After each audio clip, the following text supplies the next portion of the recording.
बोलो सियावर रामचंद्र की जय, पवन सुत हनुमान की जय। तो सुंदरकांड में विभीषण और राम जी की वार्तालाप हो रही है।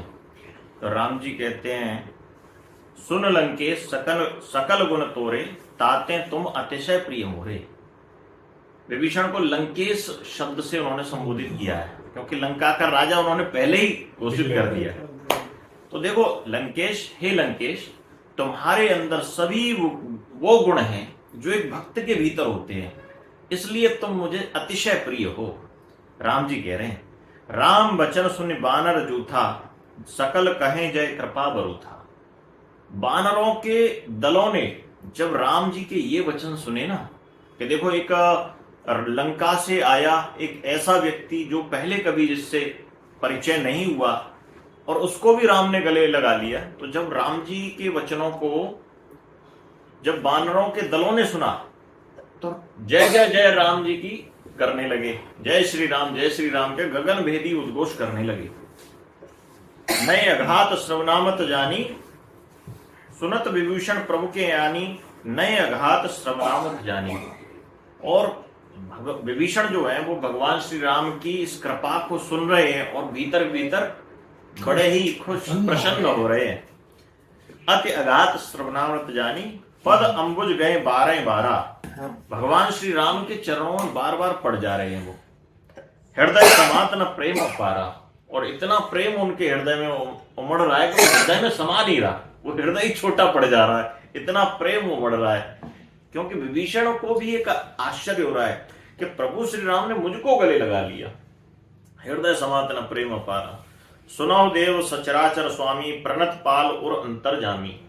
विभीषण कहते हैं कि हे देव, हे भगवान, आप चराचर जगत के स्वामी हो, आप सभी देवताओं के स्वामी हो, प्रणत पाल और अंतर्जामी, और हृदय में मेरे बसने वाले हो, मैं आपको प्रणाम करता हूं। और कछु प्रथम वासना रही, प्रभु पद प्रीत सरित सोबही। मेरे हृदय में थोड़ी बहुत जो वासना बची थी ना, वो आपके चरणों का आश्रय पाकर वो पूरी तरीके से समाप्त हो गई। प्रभु पद प्रीत सरित सोबही, नदी की तरह जैसे बह गई, जैसे नदी बह जाती है, वो वासना भी मेरे हृदय से पूरी तरीके से बह गई। अब कृपाल निज भगत पावनी, देव सदा शिव मन भावनी। हे कृपाल, अब मुझे कुछ दो। राम जी ने कहा कि मांगो। देखो, जिसका हृदय निर्मल हो जाता है तो उसकी जो इच्छाएं होती है ना, वो सांसारिक नहीं रहती कि मुझे ये चाहिए, मुझे वो चाहिए, बड़ी बड़ी चीजें की आवश्यकता नहीं थी, तो कुछ दिव्य उसकी इच्छा होती है। तो ऐसे ही जो विभीषण है, उनके भीतर भी एक दिव्य इच्छा प्रकट हुई है, और राम जी ने पहले उनके हृदय को निर्मल कर दिया है अपनी कृपा के आश्रय से। तब विभीषण ने कहा कि देखो, मुझे क्या चाहिए, मुझे आपकी चरणों की भक्ति चाहिए। अब कृपाल निज भगत पावनी, देव सदा शिव मन भावनी। और कौन सी भक्ति? जो भगवान शंकर भी जिस भक्ति को करते हैं, शिव के मन को भी जो भाती है आपकी भक्ति, वही चाहिए। एव मस्तु कहे प्रभु रणधीरा, मागा तुरत सिंधु कर नीरा। भगवान श्री राम ने कहा कि एव मस्तु, यानी मिले आपको ये भक्ति मिलेगी, ऐसा आशीर्वाद देते हुए तुरंत ही वानरों से कहा कि जाओ सिंधु का जल लेकर आओ। सिंधु यानी समुद्र का जल लेकर आओ। जदब सखा तब इच्छा नाही, चूंकि विभीषण की कोई इच्छा नहीं है, पर फिर भी मैं भक्ति के साथ कुछ और देना चाहता हूं। मोर दरस अमोघ जगमाई, क्योंकि मेरा एक बार जिसने दर्शन कर लिया वह उसके लिए जीवन में अमोघ बन जाता है। मोर दरस अमोघ जगमाई। अस कह राम तिलक ते सारा, और विभीषण को क्या दिया? राम जी ने तिलक कर दिया। सुमन वृष्टि भई नय नव भई अपारा, देवता आकाश में आ गए और देवताओं ने फूलों की वर्षा कर दी। बोले, प्रभु श्री राम ने जिसका राज तिलक कर दिया, उसका को नियति भी उसकी बदल नहीं सकती है। अब तो विभीषण ही लंका के राजा होंगे, और विभीषण लंका के राजा होंगे, इस बात वो कब होंगे? जब रावण का वध होगा। तो देवताओं को यह एहसास हो गया कि अब रावण का वध निश्चित है, जब विभीषण का राज तिलक हो गया। तो रावण क्रोध अनल निज श्वास समीर प्रचंड जरत विभीषण राख्यो दीने राज अखंड। रावण की क्रोध की अग्नि में विभीषण जल रहे थे। भगवान श्री राम की शरण में आकर उन्हें आश्रय मिला और भगवान श्री राम ने उनको अखंड राज्य दे दिया। और अखंड राज्य कैसा दिया? आज तक विभीषण वहां के राजा हैं, दिव्य लंका के राजा आज तक हैं। वो भौतिक दृष्टि से हमें नहीं दिख रहे, लेकिन आज भी वो उसके राजा हैं। दीने राज अखंड, यानी अखंड राज्य दे दिया। जो संपत्ति शिव रावण है दीन दिए दसमात, सोई संपदा विभीषण है सकुच दीन रघुनाथ। जो रावण ने अपने 10 सिरों को काटकर जब शंकर जी पर चढ़ाया था, तो शंकर जी ने प्रसन्न होकर ये जो संपत्ति यानी लंका का साम्राज्य रावण को प्रदान किया था, वही साम्राज्य आज श्री राम रघुनाथ ने किसको? विभीषण को दे दिया है। तो ये जो है, अब एक बार राम ने कह दिया तो उसमें शंकर जी की स्वयं सहमति है। अस प्रभु छाणे भजय जे आना, ते नर पशु बिन पूछ विशाना। विभीषण कहते हैं कि प्रभु श्री राम का जो भजन छोड़ देते हैं वो बिल्कुल मनुष्य रूप में वो पशु हैं, जिनका बिना पूंछ के वो पशु हैं। निज जन जान ताहि अपनावा, प्रभु स्वभाव कपि कुलमन भावा। देखो वानरों के दल में भी इस बात की खुशी हो रही है, प्रसन्नता हो रही है कि राम ऐसे हैं कि अपना अपना मान लेते हैं। बिल्कुल जो उनकी शरण में आ गया उसको अपना मान लेते हैं और उसको अपना लेते हैं। पुण्य सर्वज्ञ सर्व उर्वासी, सर्व रूप सब रहित उदासी। भगवान श्री राम सर्वज्ञ हैं, सबके हृदयों में बसने वाले हैं, सब रूपों में रहते हुए भी वो बिल्कुल निर्लिप्त भाव से रहते हैं, किसी में अटैच नहीं होते, अटैचमेंट नहीं, आसक्ति नहीं है। बोले वचन नीति प्रतिपालक, कारण मनुज धनुज कुल घालक। और किस प्रकार के हैं राम? कि मनुष्यों का कल्याण करने वाले और दुष्टों का नाश करने वाले। सुन कपीस लंकापति वीरा, कह विद तरिय जलद गंभीरा। ऐसे राम जब कहते हैं, बोलते हैं, तब सभी वानरों को बोलते हैं कि हे कपीश, हे कपीश यानी सुग्रीव। कपीश है यानी कपियों, कप यानी बानर, और बानर के दल के जो नेता हैं वो है कपीश यानी सुग्रीव। सुग्रीव और लंकापति वीरा यानी विभीषण। हे सुग्रीव और विभीषण, अब ये बताओ कि किस प्रकार से इस विशाल समुद्र को हम पार करें। कह विद तरी जलद गंभीरा, संकुल मकर उरग झस जाती। न जाने कितने मकर, मछलियां और विभिन्न प्रकार के जलीय जीव जंतु इसमें बैठे हुए हैं, इसमें रहते हैं। अति अगाध दुस्तर सब भांति, अत्यंत विशाल है, अत्यंत गहरा है। किस प्रकार से हम इसको पार करें? कह लंकेश सुनो रघुनायक। तभी लंकेश बोलते हैं यानी विभीषण बोलते हैं, हे रघुनायक सुनिए। कोट सिंधु शोषक तब सहायक। आपका जो एक बाण है ना, वो करोड़ों सिंधुओं को सुखा सकता है। मैं इतना जानता हूं कि करोड़ों सिंधु, करोड़ों समुद्रों को वो एक बाण आपका सुखा सकता है। जदप तदप नीत्य सिगाई। फिर भी मैं आपसे ऐसा नहीं कहूंगा कि आप ऐसा करें, क्योंकि बहुत सारे जलीय जीव जंतु हैं उस समुद्र के भीतर, वो भी मर जाएंगे। तो इसलिए आप, नीति यही कहती है, मैं नीति के अनुसार बात करूंगा, नीति यही कहती है, विनय करिए सागर सन जाइए। प्रार्थना करने के लिए सागर से स्वयं प्रार्थना करें, समुद्र से स्वयं प्रार्थना करें कि हमें खुद रास्ता दिखाओ। प्रभु तुम्हार कुल गुरु जलद कहें उपाय विचार।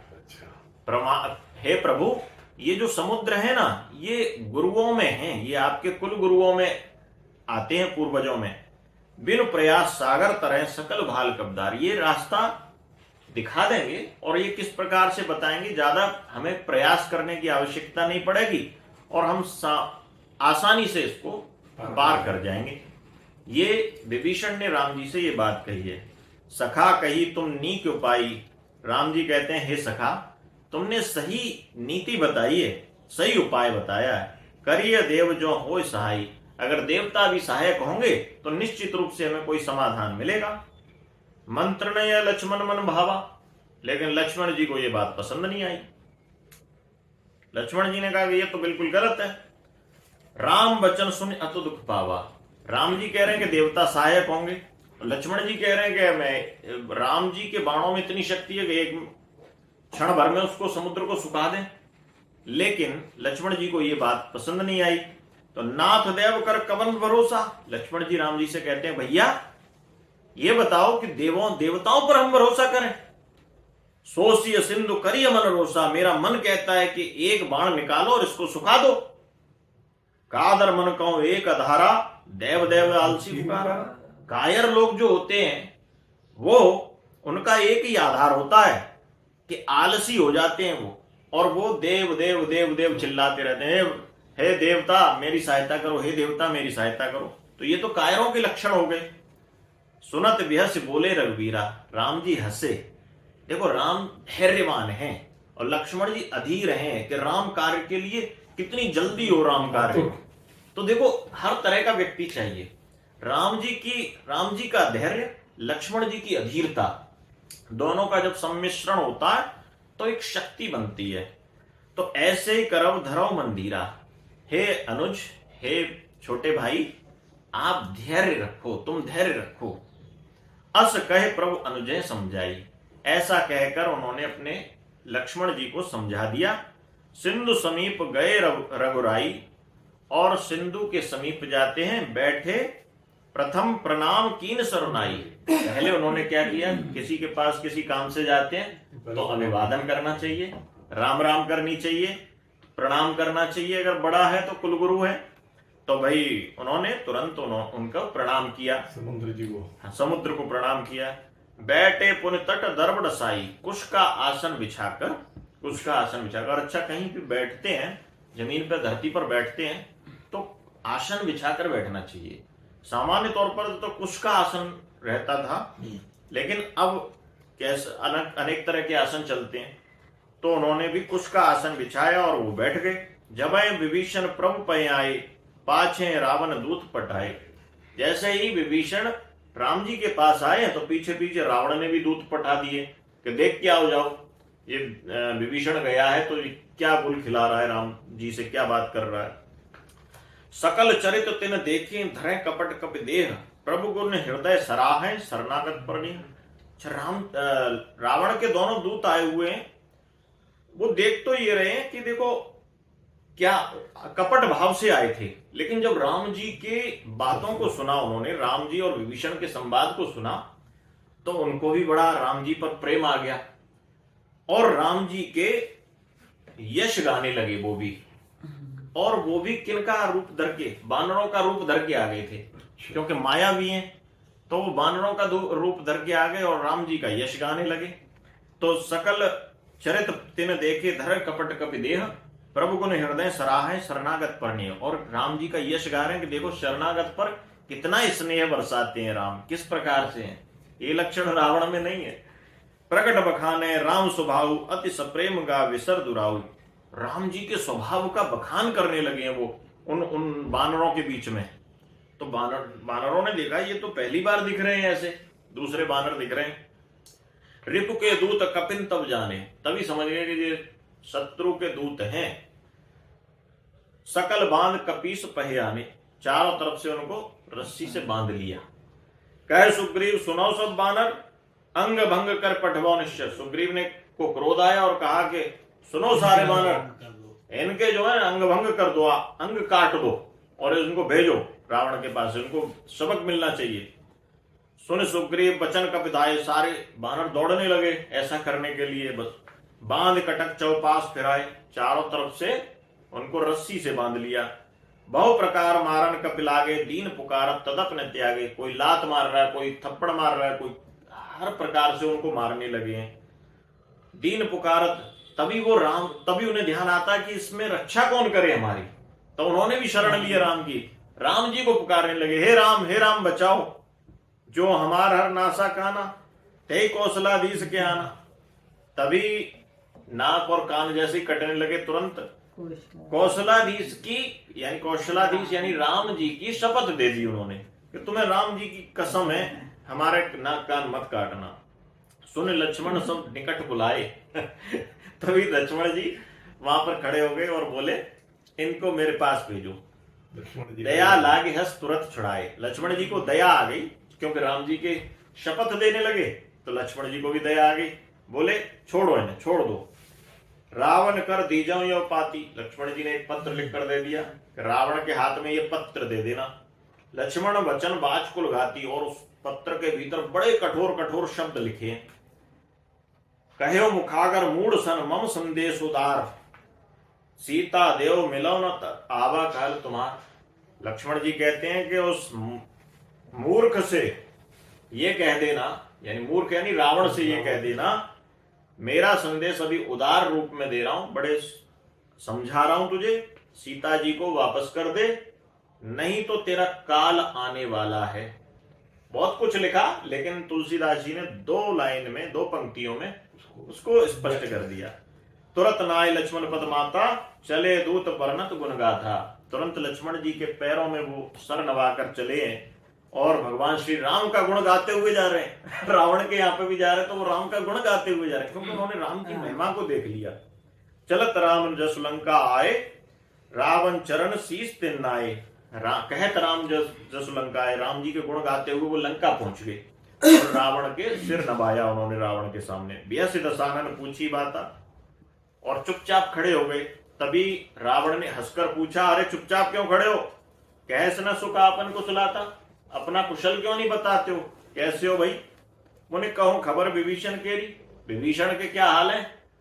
वो हंस के, मतलब मजाक में पूछ रहा है कि यानी विभीषण को भी उन्होंने गले नहीं लगाया होगा या विभीषण का भी तिरस्कार कर दिया होगा। रावण को तो ये लग रहा है।